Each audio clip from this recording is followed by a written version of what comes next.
Senator Thune.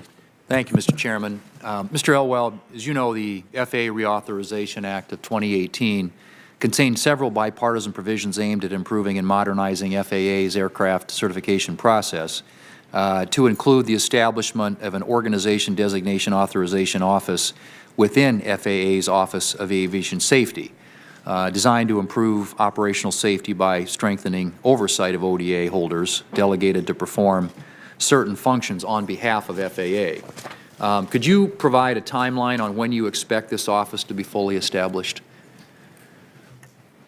Thanks for that question, Senator Thune. Absolutely. In fact, we already established the new ODA office, as you mentioned, prescribed in last year's FAA bill. On March 5th, we created and stood up the office.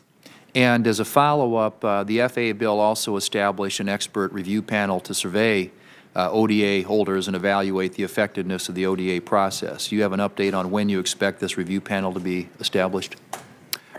I don't have it off the top of my head, Senator, but I will certainly get that information to you. It may already be in place, but I don't have that in my notes. Thank you. That would be great if you could get us that information. Boeing recently, and I would direct this to you, Mr. Elwell, too. Boeing recently stated that the 737 MAX series aircraft was certified, and I quote, certified in accordance with the identical FAA requirements and processes that have governed certification of all previous new airplanes and derivatives, end quote. Could you provide some examples of other aircraft models where the FAA has certified a variant aircraft in a manner similar to the process that was used for the 737 MAX? Well, Senator, the process to determine whether it is an amended type certificate or a new type is the same, regardless of the manufacturer, the type to which you're amending or making that determination. And it goes to the points I made earlier about flyability.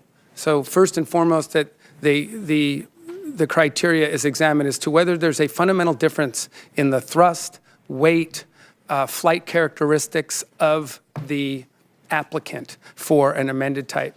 Those, as I said, are tried and true methods that we've used for decades on amended certificates. I know sometimes, in my case, when I flew the Super 80, we added to our fleet type the Super 80s from another airline in a merger. They had a different cockpit layout, but the plane was fundamentally the same. There was a couple of different options, but it handled the same. So it was an amended type, and we went through differences training because the flight deck had some different things in it that we needed to get used to.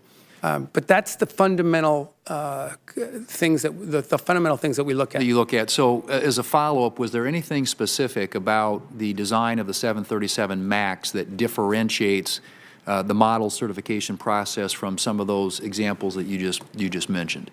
Well, sir, the 737 MAX, it is and required certainly an amended type certificate, and again, primarily because of the new modern complexities that it brought to the table. It did bring the MCAS into the equation, but the MCAS was a supplement or an addition to a system that already existed in the NG.